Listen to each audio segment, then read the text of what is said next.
It's been the worst kept secret in politics, but today the government finally confirmed that the former RAF base at Scampton in Lincolnshire will be used to house migrants.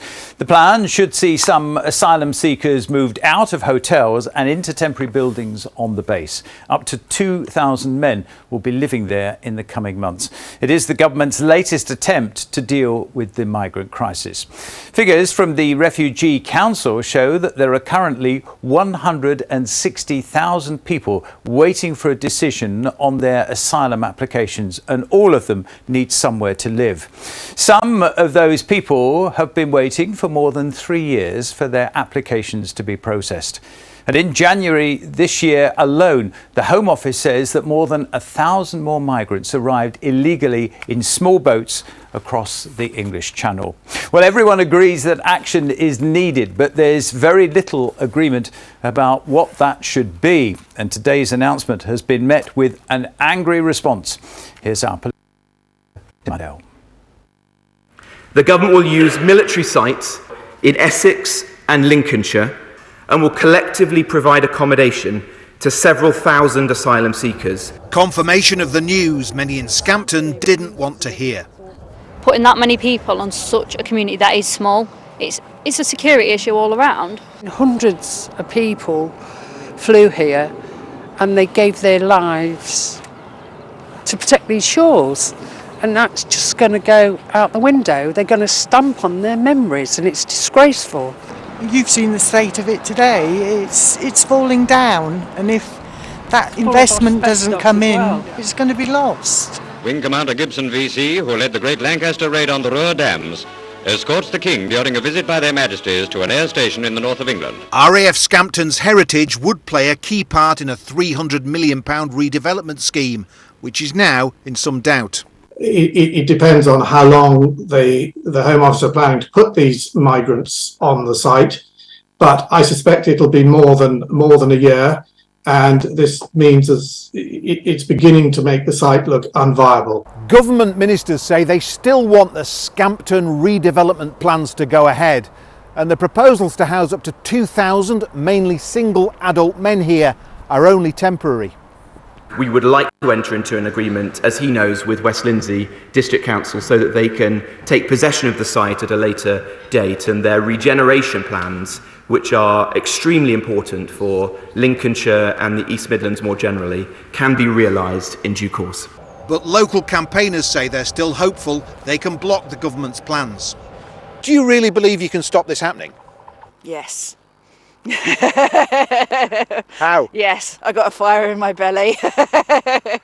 So much history here that it means that there's so many people out there that are willing to support us and stand by us. I'm a Labour candidate, but I've had Conservatives, I've had Lib Dems, I've had non-voters, I've had RAF veterans, I've had asylum seeker charities. Everybody is signing this petition because everybody here is opposed to it. It's got to 50,000. It's only been in existence for 2 weeks. This former RAF base is now at the centre of a war of words between a government that wants to be seen to be getting tough on illegal migration and local people and politicians who say their views are being ignored. Well, Tim's at the former RAF base now. What will the site actually look like once it's up and running as an asylum centre?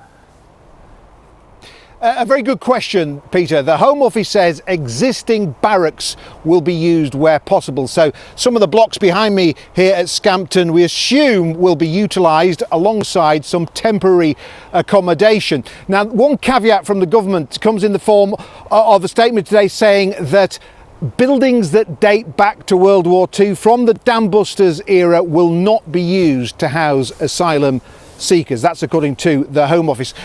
They will, we're told, be given access to basic healthcare and some public services for which local councils, including West Lindsey, which is opposed to these proposals, will receive extra money from the government. Why is this happening? Of course, because the government wants to cut the hotel bill. £6 million a day is being spent on housing asylum seekers in hotels in towns like Skegness. But people here in Scampton will say it is just an issue that's being shifted onto their doorstep. Tim, thank you very much indeed. Well, Sir Edward Lee is the local Conservative MP whose constituency includes Scampton, and he's joining us now. Sir Edward, good evening to you. Good evening, Peter. We just heard that woman there, she's got fire in her belly. Have you got fire in your belly? I've absolutely got fire in my belly. I'm up for this. I said to the House of Commons, Lincolnshire will fight and Lincolnshire will be proved right. This is a perverse decision. The local authority are up for a fight. We're going to issue a judicial review and injunction. We're going to fight them every single part of the way. We've often had discussions with them about other sites in Lincolnshire. We are destroying potentially £300 million worth of investment for the sake of an asylum camp, which probably can only be there for a year because the council will turn it down after a year. The government maybe can force its way through, but they'll have to do so through the courts. I mean, I can tell from my inbox that people are very unhappy about Scampton being used. Are you going to fight this? And more importantly, is it winnable? Well, I've tried, as you know, Peter, on your programme in the House of Commons to use every single argument. And we've got such a strong case because they are using this site because they want to use free H blocks. By the way, just 100 yards from a primary school to a nursery school, 100 yards from a community of 1,000 people. They're in bad condition. They want to use the hard standing. There's probably contamination from the red arrows there. So it doesn't make any sense. So even if you're looking at this rationally, I believe that they're just desperate to do something. They happen to own Scampton, although there is already a done deal for ownership to be passed to West Lindsey. So I don't think it's just the politics of NIMBYism. Also, I think you've got to bear in mind that Scampton is dear to the hearts of people, and I'm receiving, even today, a letter from the son of a World War II veteran who's deeply upset about it. I understand that, but then there'll be many other people watching saying the government are spending £150 a night on each of the 50,000 asylum seekers at the moment in 400 hotels, and they want to see them. They're not happy at that. They want to see them in better value accommodation, and that's what this and the other bases will offer. Well, they can use that argument, but why go to Scampton of all places? I mean, the government must own tens of thousands of acres of hard standing. They must own disused facilities all over the country. Why march into a place where we've got the biggest regeneration project that Lincolnshire has ever known? We can create a world-class heritage centre, a spaceport, hotel, and above all, what the government have never understood is that the 2-mile-long runway is very delicate. And if the asylum seekers march in or are put in, the government won't maintain the runway. And what will happen to that? We might lose the runway, and Scampton Holdings, the preferred bidder, are determined to keep the runway. It's very important, the runway. Okay, just final question. You said to me earlier in the week you're not a NIMBY, and you just mentioned it again there. Where then would you want these people to be, given that they're not going to be in hotel? Well, we have actually suggested other sites in Lincolnshire. Such as? Well, for instance, Woodall Spa, where they were going to, the council put up a huge mortuary, which is owned by the MOD, or Curtin Lindsey. We represent there's huge barracks up there. I mean, and surely there must be barracks around the country, not necessarily in northern Lincolnshire, which they could use. And the other thing, just finally, I mean, the people going to Scampton are probably going to be not people who are in hotels, but ones who are still to come. So it's not actually saving any money. That £2.2 million a day, it's not going to come off that, is it?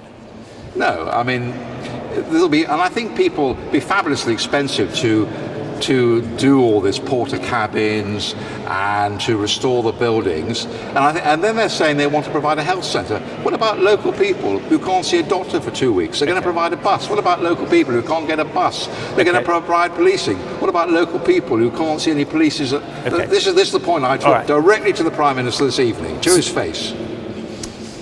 Tonight you did?